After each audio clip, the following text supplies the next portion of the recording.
Break के बाद आप सभी का स्वागत है। खबर मंडला से, जो नारी शक्ति एक नई पहल संस्था के द्वारा चलाए जा रहे आत्म सुरक्षा जागरूकता अभियान के अनुक्रम में सुप्रीम कोर्ट अधिवक्ता डॉक्टर नूपुर दमेजा के दिशा निर्देशन में संस्था की मंडला टीम के द्वारा मानव दुर्व्यापार संबंधी अपराधों की रोकथाम व महिला एवं बच्चों की सुरक्षा हेतु लोगों में जागरूकता की भावना लाने के लिए प्रयास किया जा रहा है। इसी तारतम्य में सरदार पटेल कॉलेज में आत्म सुरक्षा जागरूकता अभियान के तहत छात्राओं को मानव दुर्व्यापार संबंधी अपराधों और आत्म सुरक्षा से जुड़ी महत्वपूर्ण जानकारी भी दी गई। वहीं इस अपराधों को लेकर जागरूक भी किया गया। आपको बता दें कि कार्यक्रम की शुरुआत सरस्वती पूजन से हुई है। तत्पश्चात पुष्प गुच्छ देकर मंचासीन अतिथियों का स्वागत वंदन किया गया है। सर्वप्रथम पूजा ज्योतिषी ने नारी शक्ति एक नई पहल संस्था की जानकारी दी। वहीं छात्राओं को आत्म सुरक्षा के लिए भी प्रेरित किया गया है। उन्होंने कहा है कि आज के आपराधिक युग को देखते हुए बच्चों को इस मामले में जागरूक किया जाना चाहिए ताकि उनको इस बात का पता हो सके कि उनके लिए क्या सही है और क्या गलत। उन्होंने कहा कि संस्था द्वारा जागरूकता अभियान ग्रामीण, शहरी क्षेत्रों, विद्यालय, महाविद्यालय सभी जगहों पर चलाए जा रहे हैं। हमारे द्वारा लगातार जागरूकता अभियान चलाया जा रहा है। आज के परिवेश को देखते हुए, मानव दुर्व्यापार और बढ़ते हुए अपराध को देखते हुए महिलाओं और छात्रों में जन जागरूकता अभियान चलाया जा रहा है। ग्रामीण क्षेत्रों, शहरी क्षेत्रों, स्कूलों, कॉलेजों में लगातार हमारे द्वारा कार्यक्रम किए जा रहे हैं और महिलाओं को जागरूक किए जा रहे हैं। आज हम इसी तारतम्य में सरदार पटेल कॉलेज में आए और यहाँ पर हमने जागरूकता अभियान चलाया। आज सरदार पटेल जो कॉलेज है, नर्सिंग कॉलेज है, यहाँ पर नारी शक्ति एक नई पहल संस्था के द्वारा बहुत ही बेहतरीन कार्यक्रम ऑर्गेनाइज किया गया, जिसमें बच्चों को जागरूकता से संबंधित और सुरक्षा से संबंधित जो मोटिवेशनल पार्ट था वो बहुत ही सराहनीय था। इसी तरह से आप लोगों को बहुत बहुत शुभकामनाएं। नारी शक्ति एक नई पहल संस्था को मैं शुभकामनाएं देना चाहूँगी।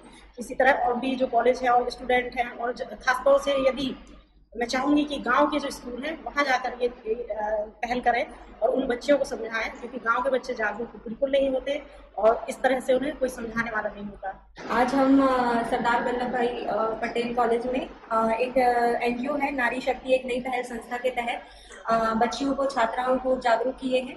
और ये संस्था काफ़ी अच्छे तरीके से कार्य कर रही है ताकि बच्चों और नारियों को हम जागृत कर सकें।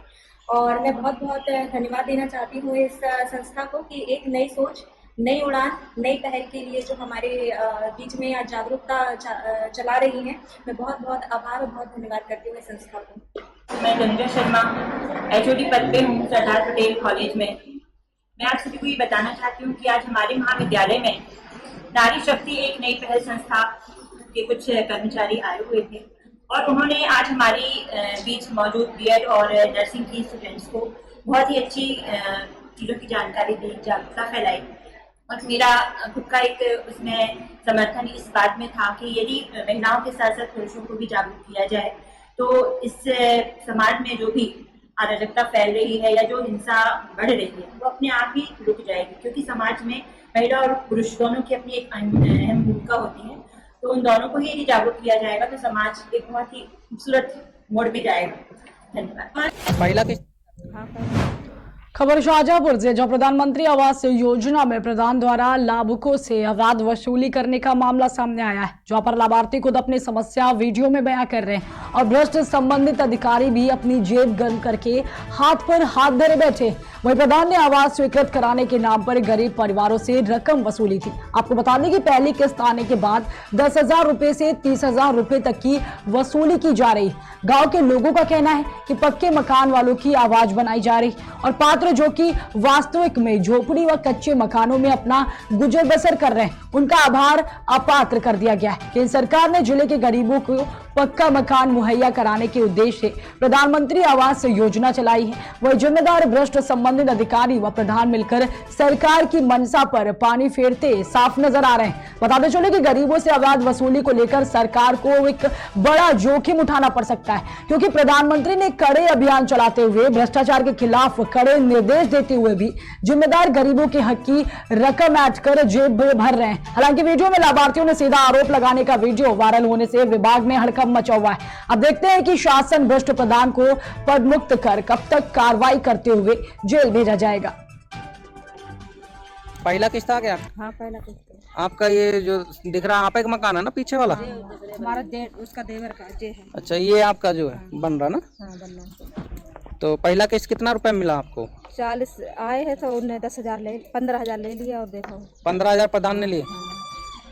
तो किस बात का दिया 15,000 रुपये आपने?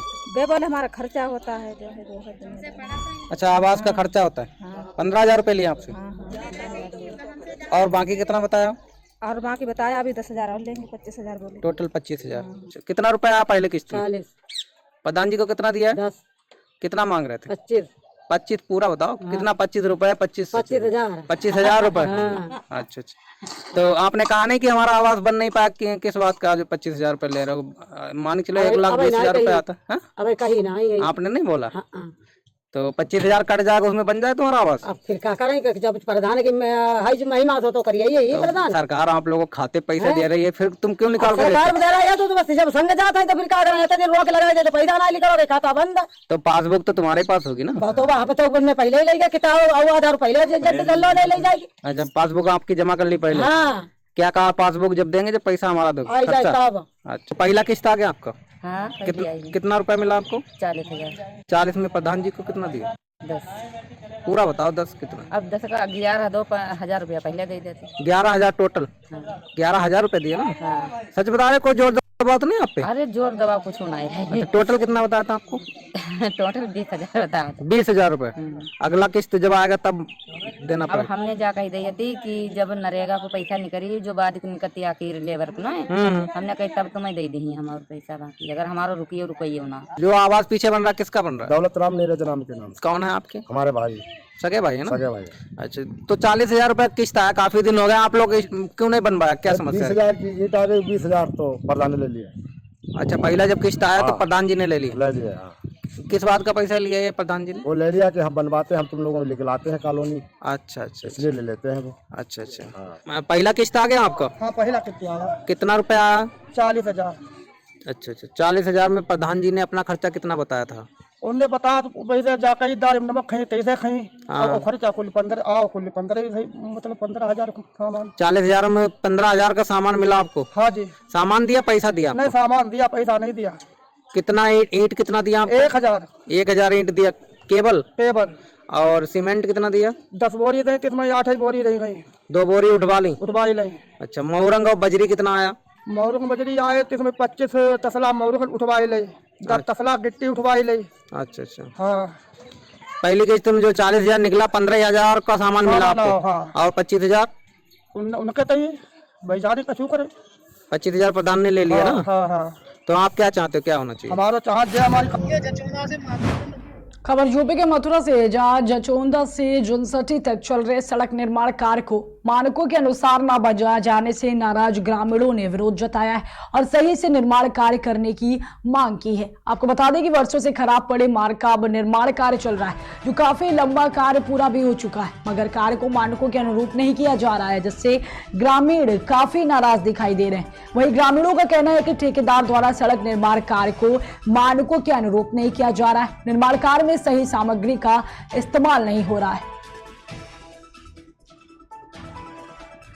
ये जचोंदा से महाबलीकुंड मार्ग है, जो अभी कुछ टाइम पहले जिसका शिलान्यास माननीय विधायक मेघश्याम जी द्वारा किया गया है।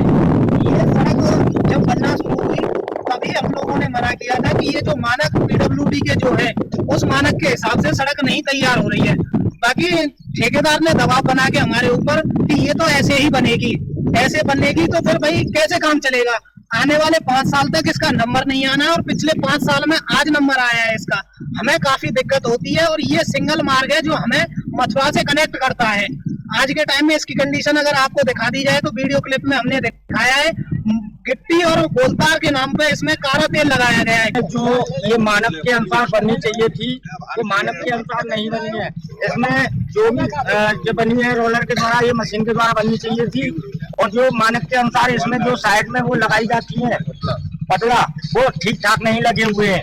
ये काम हम किसी की समझ में नहीं आ रहा है और ये 5 साल सड़क चलने वाली थी, ये नहीं चलेगी क्योंकि ये अब इसमें गोलतार की जगह काला तेल लगाया गया है। जो ठेकेदार ने अपना जो काम किया है वो काम करके यहाँ से फरार हो गया है। और यहाँ से ये देखो, ये साइड में ये बनना चाहिए था, इस लगते ये कुछ नहीं बना है। देखो खाली गिट्टी ये निकल रही है, ये देखो। ये जचोंदा से महाबलीकुंड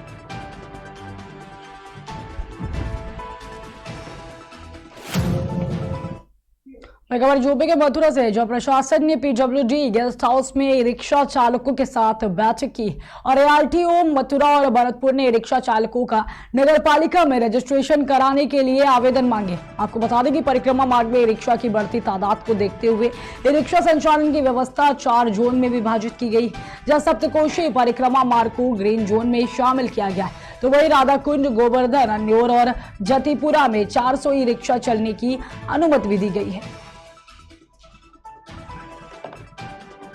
वाहन की जहाँ तक बात है, कार्रवाई परिवहन विभाग और जो हमारे पुलिस के सहयोग, ये सारे लोग लगातार करते हैं। मेले के समय में थोड़ा सा हम लोग इसमें, क्योंकि श्रद्धालु हैं जो दर्शनार्थी आते हैं, तो एक श्रद्धा के और हम उसका ध्यान रखते हैं, और धार्मिक स्थल होने के नाते जो एक लिमिटेड पीरियड मेलों का संचालन से गाड़ियाँ अन्य जनपदों से, अन्य प्रदेशों से भी आती है, तो उस पर हम लोग कोशिश करते हैं। ये है कि गंगा मार्ग पूरी तरह से बंद हो, लेकिन उस पीरियड में, क्योंकि हम लोग को मेला को भी देखना है, दर्शनार्थी के जो भावनाएं हैं उनको भी देखना है, तो उस स्तर पे हो सकता है 1-2 दिन हम लोग के स्तर से थोड़ी सी ढील दी जाती है आम जनता की सहूलियत के लिए, नहीं तो लगातार गंगा मार्ग वाहन के खिलाफ कार्रवाई चलती है। अगर सर वो मनचाहे पैसे भी वसूल करते हैं, उस पर हम लोग लगातार किराया निर्धारण भी करते हैं, और यूनियन भी है, जैसे टैक्सी यूनियन भी है, चाहे बस यूनियन, उनको तरफ से भी हम लोग उनको बार इसको बैठक करके उनको बताया भी जाता है। अगर लगता है तो फिर एक बार हम लोग इसको विशेष रूप से दिखा भी लेंगे, और जो भी होगा उसको कार्रवाई किया जाएगा। जो रिक्शा को व्यवस्थित संचालन को लेकर पीडब्ल्यूडी गेस्ट हाउस गोवर्धन में बैठक की गई है। बैठक में CO साहब, RTO साहब मथुरा और RTO साहब भरतपुर भी बता रहे हैं, साथ ही हमारे इंस्पेक्टर भी है। मेनली ये है कि ई रिक्शा को परिक्रमा मार्ग में कैसे व्यवस्थित किया जाए, उसके लिए तय किया गया है कि परिक्रमा मार्ग में जो भी रिक्शे चलेंगे उनका विधिवत रजिस्ट्रेशन होगा। रजिस्ट्रेशन के बाद में उनको एक नगर पंचायत से नंबर प्लेट जारी की जाएगी, साथ ही उसकी एक बर्दिल फिक्स की गई है, एक ओवरकोट होगा, उस पर भी रजिस्ट्रेशन नंबर भी डला होगा, जिससे कोई रिक्शा इधर उधर व्यवस्था को गड़बड़ नहीं कर सकता। उड़ान फाउंडेशन द्वारा भारतीय खबर जोधपुर से, जो उड़ान फाउंडेशन की ओर से बाल ज्ञान संस्कार मेले का आयोजन झालामंड स्थित राजकीय उच्च प्राथमिक विद्यालय में किया गया। वही उड़ान फाउंडेशन के अध्यक्ष वरुण धनाजिया ने बताया है कि बच्चों में भारतीय संस्कार का बीजारोपण करने के लिए भारतीय नववर्ष आयोजन समिति की पहल पर 10 दिन तक विशेष कार्यक्रम आयोजित करवाए जा रहे हैं। आपको बता दें कि इसी कड़ी में झालामंड स्थित सरकारी स्कूल में बच्चों के लिए यह इनोवेटिव प्रोग्राम हुआ, और इस कार्यक्रम में बच्चों ने भगवान राम व हिंदू धर्म से संबंधित प्रश्नोत्तर और कई सांस्कृतिक कार्यक्रम जैसे गरबा व अन्य बच्चों के लिए आयोजित किए गए हैं। उड़ान फाउंडेशन द्वारा भारतीय नववर्ष विक्रम संवत 2080 को लेकर विभिन्न नववर्ष को लेकर कार्यक्रम आयोजित किए जा रहे हैं। उसी कड़ी में आज झालामंड स्थित सरकारी स्कूल में बच्चों के बीच बाल ज्ञान संस्कार मेला आयोजित किया गया, जिसमें बच्चों ने अपने सांस्कृतिक जो नृत्य है वो दिखाए, उसके साथ ही हनुमान चालीसा का पाठ किया, उसके साथ ही बच्चों के बीच में जो राम जी को लेकर और अन्य जो भी सांस्कृतिक चीज़ें हैं उसको लेकर प्रश्नोत्तरी कार्यक्रम भी रखा गया, और साथ ही एक ड्राइंग कंपटीशन रखा गया, जिसमें बच्चों ने पर्यावरण, जल संरक्षण और भगवान के चित्रों के साथ ही अन्य है जो पर्यावरण को लेकर जो चीज़ें हैं उसको लेकर बच्चों ने चित्र बनाए। उसके बाद सभी बच्चों को है जो एजुकेशन किट वितरित किए गए। उड़ान फाउंडेशन द्वारा भारतीय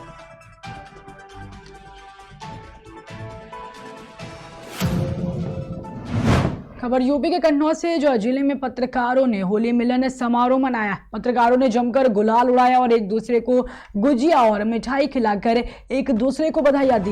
वहीं खुशियों का इजहार कर पत्रकार होली मिलन समारोह कन्नौज जिला मुख्यालय स्थित तिरवा क्रॉसिंग कार्यालय पर संपन्न हुआ। आपको बता दें कि पत्रकार होली मिलन समारोह का आयोजन डॉक्टर रघुवीर राजपूत और राजेंद्र सिंह धुआधार के द्वारा होली मिलन का आयोजन किया गया, जहां सैकड़ों पत्रकारों ने जिले भर से आए भागीदारी की है।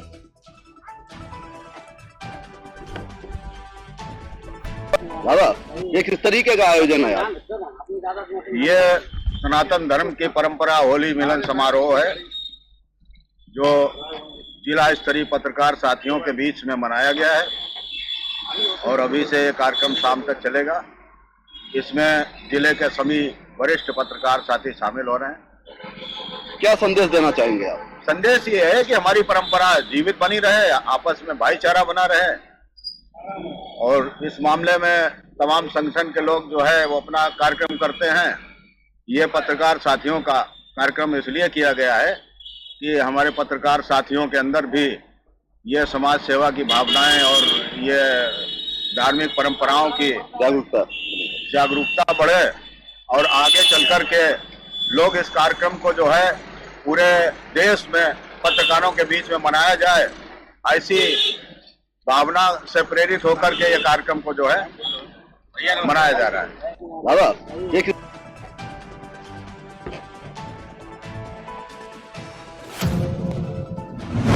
यूपी के आगरा से खबर है, जहां पर बीजेपी सरकार ने महिलाओं को सुरक्षा के प्रति जागरूक करने के लिए हेडक्वार्टर से एक विशेष टीम भेजी, जो प्रशासन के साथ मिलकर सभी क्षेत्रों में जाकर महिलाओं एवं बच्चियों को 1090 से प्राप्त होने वाली सुविधाओं के संबंध में जागरूक करेगी। आपको बता दें कि महिलाएं और स्कूल में पढ़ने वाली बच्चियां इस नंबर का उपयोग कर सकेंगी।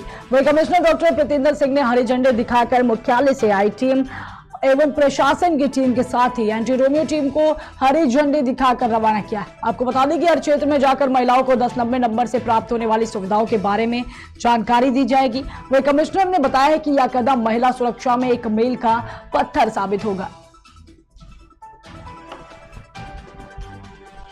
1090 की जो लखनऊ की टीम है, हेडक्वार्टर से टीम आई है और ये डीजीपी सर के द्वारा और गवर्नमेंट के द्वारा ये प्लान किया गया कि 1090 की जो टीम्स हैं, जो हेडक्वार्टर से, वो सभी जनपदों में भ्रमण करें और भ्रमण करके लोगों को जागरूक करें और जो 1090 से उनको जो सेवाएं मिल सकती हैं, जो सुविधाएं मिल सकती हैं, उसके बारे में सभी बच्चे बच्चियां और जो हमारी महिलाएं हैं वो जागरूक रहें, उनको पता चले।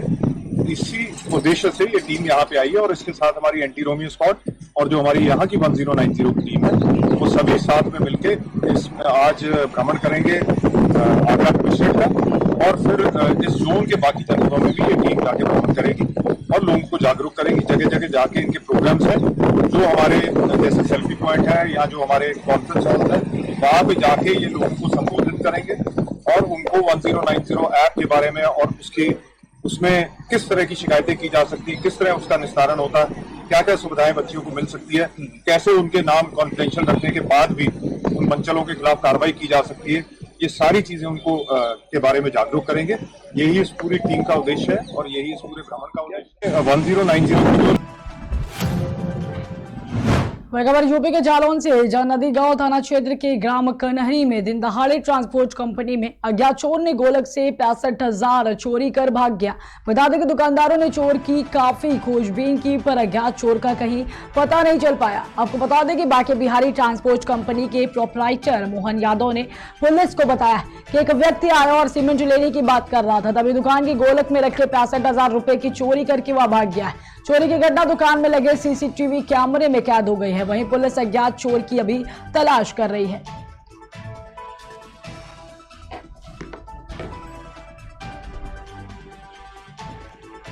हाँ भाई साहब, ये चोरी घटना कितने टाइम हुई आपकी? वही लगभग 2:27 पर। हाँ, क्या होगा? बस वो आया, उसने सबसे पहले सीमेंट के लिए बोला कि बोली सीमेंट चाहिए। मैं 2000 का नोट दिया उसने जी। 2000 का नोट दिया तो हमने उसको रख के अपने गोलक में डाला इसमें जी। गोलक खोली, हमने गोलक में डालने के बाद फिर बोला वो खुले निकालने लगे हम। जब पैसे बोला सर खुले हमारे पास है जी, तो मैंने उसका 2000 का नोट उसको वापस दे दिया जी। वापस देने के बाद फिर बोला एक काम करिए, आपके पास ईंट लाल कलर की कोई अच्छी मिलेगी? हमने कहा हाँ सर मिल जाएगी। फिर हम गोलक बंद करके मेरे साथ में पीछे ईंट देखने गया। ईंट देखने जाने के बाद फिर लौट के आया तो बोला सर एक काम करिए, आप अपने मोबाइल से उसका वीडियो बना के हमें दे दो, अब अपने साहब को भेजना पड़ेगा। तो हमने कहा आप अपने मोबाइल से बना लीजिए। बोले नहीं सर आप अपने नंबर से दीजिए, इससे आपका नंबर पहुंच जाएगा साहब के पास तो वो आपसे बात कर लेंगे जी। मैं वीडियो बनाने गए, इतने टाइम उसने आके उधर से आया, मैं तो गोलक तोड़ी, इससे गोलक में लगभग कोई 65,000 रुपया था हमारा। 65,000 रुपये पार करके चला गया। अब उधर से वापसी जब मैंने देखा तो गोलक लॉक खुला था।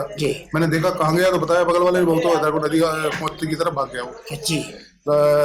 उसकी कत्थई वो पैसन प्रो मोटरसाइकिल थी और सफेद शर्ट पहने था, ब्लैक हेलमेट लगाया, पीछे बैग भी लगा जी। आपने प्रार्थना पत्र दिया था? प्रार्थना पत्र साहब को दिया। मैं तत्काल 100 नंबर सूचना की, साहब को भी अवगत कराया, साहब भी आए, साहब को एप्लीकेशन दिया है।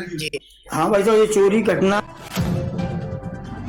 खबर यूपी के जालौन से, जहां बिजली विभाग के निजीकरण का विभागीय अधिकारी व कर्मचारी विरोध कर रहे हैं। वहीं सरकार से निजीकरण की कार्रवाई को रोकने की मांग को लेकर अधिकारी कर्मचारी हड़ताल पर बैठ गए।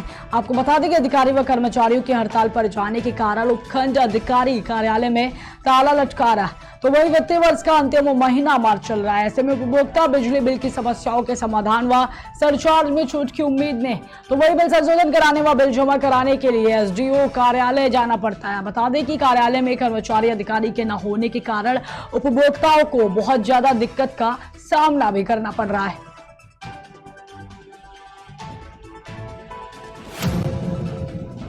खबर राजधानी दिल्ली से, जो देश और विरोधी गतिविधियों में कांग्रेस पार्टी शामिल हो गई है। आपको बता दें कि जनता के द्वारा बार बार कांग्रेस पार्टी को नकार दिया गया। जेपी नड्डा ने कहा है कि एक तरफ G20 की बैठक भारत में आयोजित करा रहा है तो भारत की अर्थव्यवस्था को बढ़ाया जा रहा है, वहीं दूसरी ओर राहुल गांधी विदेश में भारत का अपमान कर देश विरोधी टूल किट का एक स्थायी हिस्सा बनते जा रहे हैं। आपको बता दें कि विदेश में राहुल गांधी के बयान पर बीजेपी के राष्ट्रीय अध्यक्ष जेपी नड्डा ने वीडियो शेयर कर राहुल गांधी पर जमकर निशाना साधा है। मजबूत भारत, सशक्त लोकतंत्र और निर्णायक सरकार से भी भारत विरोधी लोगों को हमेशा दिक्कत और तकलीफ रही है। दुर्भाग्य की बात यह है कि इन देश विरोधी गतिविधियों में देश की सबसे पुरानी पार्टी कांग्रेस पार्टी भी अब शामिल हो गई है। जनता द्वारा बार बार नकार दिए जाने के बाद अब राहुल गांधी इस देश विरोधी टूल किट का परमानेंट हिस्सा बन गए। एक ओर आज भारत जहां प्रधानमंत्री मोदी जी के नेतृत्व में दुनिया की 5वीं सबसे बड़ी आर्थिक महाशक्ति बन रही है, वहीं जहां G20 की बैठक आज भारत में हो रही है, वहीं दूसरी ओर राहुल गांधी विदेशी धरती पर देश का अपमान कर रहे हैं, सदन का अपमान कर रहे हैं, देश की पूर्ण बहुमत से चुनी हुई सरकार का अपमान कर रहे हैं और देश के 130 करोड़ जनता का अपमान कर रहे हैं। ये देशद्रोहियों के हाथों को मजबूत करना नहीं है तो और क्या है। राहुल गांधी जी, आपने विदेश की धरती पर कहा कि भारत में लोकतंत्र खत्म हो गया है और यूरोप और अमेरिका इसमें दखल देना चाहिए। इससे शर्मनाक बात क्या हो सकती है। किसी दूसरे देश से भारत के आंतरिक मामलों में दखल देने की मांग करना भारत की संप्रभुता पर हमला है। मैं राहुल गांधी से जानना चाहता हूं कि यूरोप और अमेरिका को भारत के आंतरिक मामलों में दखल देने के लिए उकसाने के पीछे उनकी मंशा क्या है। विदेशी षड्यंत्रकारियों से मिलीभगत करके आप भारत की आर्थिक घेरेबंदी और सामरिक घेरेबंदी करवाने का प्रयास कर रहे हैं। मजबूत भारत। फिलहाल की खबरों में इतना ही, रुकते हैं एक छोटे से ब्रेक के लिए।